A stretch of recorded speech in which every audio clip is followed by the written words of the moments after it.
What is up, guys? My name is Cameron and I am back for part 2 of the Hulter Clashers OneHive Genesis Scrim. Now, one thing I didn't mention in part 1, but definitely needs to be said, is a huge thanks to all our subs. We had a lot of subs coming in from different clans to help with weights and matching and all of that, and they did amazing. So huge thanks to everyone who was involved. It was such a fun war. So let's just hop into the first attack. Right now we have Wolf X going in on Cotton Eye Joe, which a little bit of trivia there. Cotton Eye Joe used to be in Hulter Clashers a long time ago. So I think near when the clan was first created, he was a founding member. I'm pretty sure he was the leader of Origins, in fact. So, like I said, a little bit of trivia there. So this attack was definitely really cool. You can see he has some witches, which are definitely not used often at this stage of the game, and he's bringing a queen charge right into the archer queen compartments. Another thing he likes, or another thing he does that I like, is poison on the enemy queen, and so you can definitely make a big difference in raids when you do that, because I've seen types of attacks where instead of needing a rage, when you normally would have needed one, you can just drop a poison, and the slowed attack speed of that hero is enough to get your queen through it. So if you're doing a queen walk or charge like that, and you see that you can, just drop a poison instead of a rage, that can save a spell, right? It can make a big difference. So anyways, his queen is gonna have to deal with this hound for a minute here, but while that's going on, he's bringing a CB kill squad at the south, and I'm thinking this is to take out a bomb. I'm thinking there's bombs in that core there, and that's what his goal is. So he brings the witches as well, which was really cool, because you can see there aren't any splash defense in this entire southern part of the base, which is really interesting. Well, actually, I guess there's a mortar in the core, but still. So I mentioned this in the first episode, but if I were Wolf X, I would have brought the CC witches, just because those level 3 witches are just absolutely killer. Just absolutely killer. But anyways, I digress. This attack is going great so far. Look, his king tripped both bombs. I guess I was wrong, they weren't in the core. But, here comes the hogs. Queen is getting a bit low, but healers are taking care of her.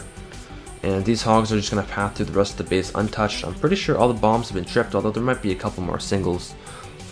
Couple hogs just going to fly into spring traps, it's always neat. Spring traps can honestly make a huge difference in a raid, like especially when you're attacking.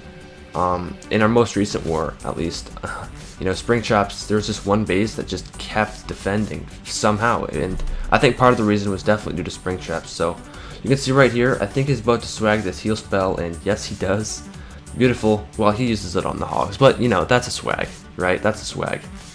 So look at all those skeletons still up. Got the king still up. Got the queen still up. Even got some golemites still up. That's pretty funny. Anyways, great attack to Wolf X from Reddit Phoenix, in fact. So on to the next attack. We have our own man Derek, and he's coming in on Iceman with a stoned goho. And I always love these stoned gohos where they just go from one side of the base all the way to the other. And you'll see what I'm talking about again with the poison on the queen, and it can really make a huge difference. Not even for a queen walk, but just in general. So he drops 2 golems down south. He's gonna create his funnel, has some minions and some wizards, and he's coming in, about to drop some wall breakers. Okay, now he lured the hound. Sorry, I can't find my words, but he lured the hound, and he's just gonna muscle through it. Outside of the base, looks like. If you can do that, that's a pretty good way to take out a hound. Of course, there's lots of different ways, and hounds are one of the most used CCs right now. Right? I mean, people are trying to mix it up. Like in our last few scrims, there've been, plenty of colorful CCs, don't get me wrong, but hounds are still used quite extensively, I'd have to say. So anyways, back on track. His golems are getting right in here, and you notice he didn't even bring a jump to get into that queen compartment, which I found was really interesting. And you'll see how that turns out for him. I don't know if that was planned, or if he just didn't think he'd need the jump. He thought his queen could snipe him, or I don't know, something like that. But his hogs are going to come in here and cruise through this west section. I always feel like I'm going to say west and east. I always feel like I'm going to mix them out since I do that so often. I'm always like self-conscious to say it, but And you'll see he actually poisons the queen in a second here. I don't know. There you go. And, you know, when the hogs are under heal and the queen's poisoned, it's almost like she's shooting peas. You know, I don't think she can kill a hog under poison and heal. So, you know, keep that in the back of your head during your attack, because say the queen doesn't die and you're doing a hog raid, definitely not over. You know, I've seen tons of attacks where even though the queen doesn't die, it's still very possible, right? The queen's only one part of the base. Anyways, so like I said, back on track. It's cleanup time now. Hogs are doing their thing. Just a few buildings left. Beautiful attack to Derek. I love seeing those stone gohos just from going from one opposite side of the base all the way to the other. Beautiful to see. Anyways, good attack. Let's move on to the next one.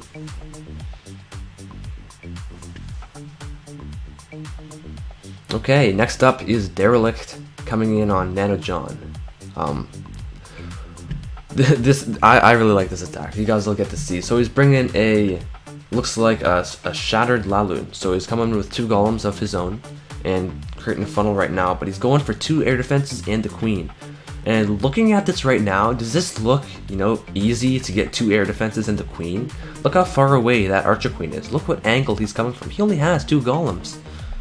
Yeah, when I was watching this for the first time, I didn't know how this was even possible, but you know, obviously it is. So, anyways, the heroes are cruising through this northeast compartment here, and they're about to trail into the north compartment there and end up heading all the way towards the queen. And he only has 1 golem up, but it's gonna be enough. You know, those beefy heroes of his are gonna make it all the way to that queen. You know, no problem. You know. Like, I just think that's crazy. Like, when he first came into the base, you know, looking at that queen compartment, it just seems so far away, but he made it look like nothing when he actually executed it. So, excellent job there. Now he's coming in with his loon portion, and there really isn't much base left. For 3 hounds and, I think, 12 or 14 loons or whatever he brought, you know, that's trivial, right? Those loons are just going to cruise through it. Tesla farm there is causing him a little bit of issues, but he sends the 3rd hound in. I love when the damaged hound pops both air mines. Like, many people like to put their air mines beside their air defenses, obviously, right? Because they do the most damage to hounds.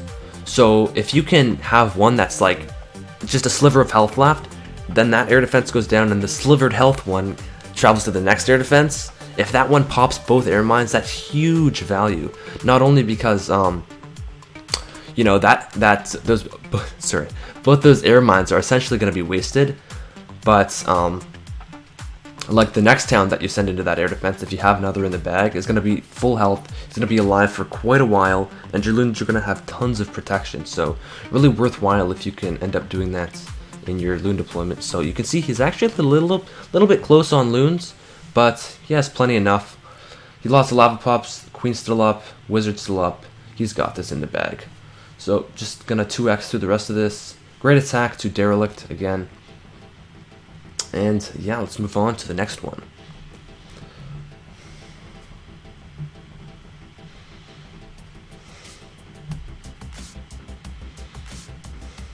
Okay, next up is Fast Cars Forever. Now, this was a pentaloon, as you can tell from the troop selection. Yeah, this attack was just absolutely stupendous. This is probably one of my favorite attacks from the war. Just in its simplicity, base selection, everything. And I helped plan this, right? And you can just see everything just went so perfectly. Like, I don't think if I could have recreated this raid, I would have done it exactly the same. You'll see pretty much like not a single loon dies throughout. All his hounds pops like perfectly. Just everything. Sorry I'm spoiling it, but you know, just such a perfect raid, really. You can see the air defenses are actually quite close to the outside, so the loons only have to take like 2 or 3 stops to get to them. And under hastes, you know, that's pretty, you know, not a big feat for loons. 2 or 3 stops. Ideally, if you can make the loons take like more than 2, then it's going to be a lot more difficult to do an attack like this. But, you know, Fast Cars Forever had no problem. You see all the hounds are popped, still has at least like 15 loons up. Queen's still up somehow, even though she was literally just sent in as suicide. All those pops left. This base is completely wrecked. This is such an amazing attack, really. Deployment was spot on, everything. Anyways, this is just wrapping up. Just a couple more buildings left of cleanup, and we're gonna move on to the next one. I think we have 2 more left, and those are both Town Hall 8s, if I'm not mistaken.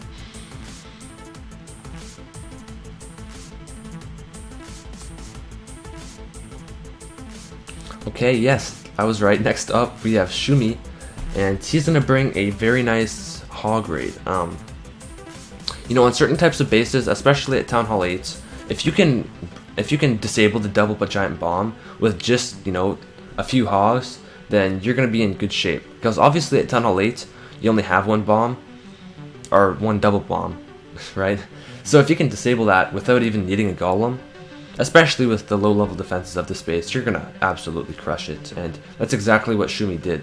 So he just sends in 5 hogs or 6 hogs, it looks like, to grab 2 defenses and the lure. Great value.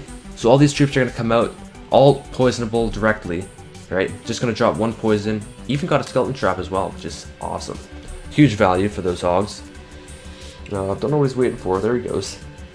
So he drops the poison, and then he's gonna come in with his suicide hogs and the rest of his attack. So just waiting for this poison to ebb out. And here we go. So I think he starts in the southwest here. Oh, and I love this king too. Check this out. So what the king does, he tanks the first layer of defenses, which is great value. But not only that, once the hogs take care of that, he's gonna start cleanup. Look how much work he does, right? He's gonna work completely clockwise around the space, start taking out that trash ring, which is great. You know, you can see the bomb or the hogs in the south there they trigger that bomb. And like I said, the king's doing all this cleanup already, which is great because, you know, the less chance that you're gonna run out of time, the better, really. So, dropping his heals. Look how many hogs he has left up at this point. 2 heals left. There's only what, like 4 defenses. This base got absolutely wrecked. This is such a great attack. I always love, you know, like the 30, 40 hog raids. They're just so beautiful when done right. I mean, obviously they can go very badly if you run into some bacon, but you know, on the right base with the right attack, they can be done very successfully. So, anyways, great attack to Shumi. After this, we have 1 more Town Hall 8, and that will wrap up the video. And yeah, cleanup time now. You can see the king, that entire northwest there, was already taken out. Imagine if that was still up, probably another 15-20 seconds. Not that time was an issue on this attack, but you know, on a different attack, maybe it would be. Maybe that king could have made the difference between a 3-star and a fail. So keep that in mind. Planning your attacks in the future, maybe it could help. Anyways, Iofia. Hopefully I said that right. I'd feel bad if I didn't. But he's bringing a very nice Dragoon here. This attack, I'm not going to spoil it actually. You guys can just see it for yourselves. This was really cool. So he's outquicks the 1 ID here, and you see he actually has some hogs and some loons in his troop selection. Now I had thought that the hogs were meant to take out that north air defense and the drags this southeast one, but that's actually not what happens. And you guys will see. I don't know if I don't know actually, because he drops the hogs right there, and they take out that air defense no problem, right? Even trigger a bomb. Yeah, I really don't know what the point of those were. Maybe I'll find out in the comments or something. But anyways, king up top, and now he's going to send in his loons and a rage spell on that north air defense, and that'll take that out completely, perfectly, no problem, right? So, I don't know, maybe those hogs would have been better for another dragon. I don't know what their purpose was, but anyways, I digress. Whatever, great attack. You guys will see, and look at this, look at the base at this point actually. So his king's dead, has about 4 loons left, but look how many dragons he has. There's what, 3-point defense up, and he only has 3 dragons left. He's got to go through a sweeper, I think 2 or 3 storages, and the town hall. So he really isn't in great shape right now, but you know, he definitely manages to get through this with some ease. So, well, actually, I don't want to say ease, but what do you think is going to happen at this point, guys? Look at this. Actually, a wizard tower as well. And although wizard towers don't do very much damage, they can make a, you know, they can make a definite dent in the dragon's health. You know, if they're behind a storage or something like that. So this Tesla, this air sweeper, they're slowly going to start picking off these drags, pushing them back, slowing them down. So as you can see, Drags are having a real tough time right now, but their next target is going to be those air defense, or Archer Tower and Tesla, sorry. And then after that, he doesn't have too much left to take out, right? You can see like I mentioned earlier, right? The Seeking Air Mine hit the damage dragon, which was huge. I don't think this would have been a 3-star had it hit a full health dragon. So you can definitely see right there, it's a prime example of why that makes such a huge difference, or can at least. Air Sweeper is finally about to go down. It's been causing him such a nuisance throughout this attack. But you can see that Tesla just keeps, persisting, keeps, annoying his Drags. And look, just barely. Oh, another bomb. Who's gonna win, the Tesla or the Dragon? Ooh, the Dragon barely wins. So he only has one Dragon left with a sliver of health, and he manages to bring it home. This was really, really cool. Really neat attack. Yeah. Anyways, awesome war to both sides. I mentioned this already, but just can't get over this. This was such a blast. So much fun. And yeah, hope you guys enjoyed the video. Hope everyone who was involved enjoyed the war. All around, this was just such a great event. It'd be so much fun to do again. And yeah, anyways, thanks for watching. Talk to you guys later. If you haven't already, make sure to subscribe to catch more awesome class videos in the future. Anyways, again, thank you for watching, and I'll talk to you guys later. Peace.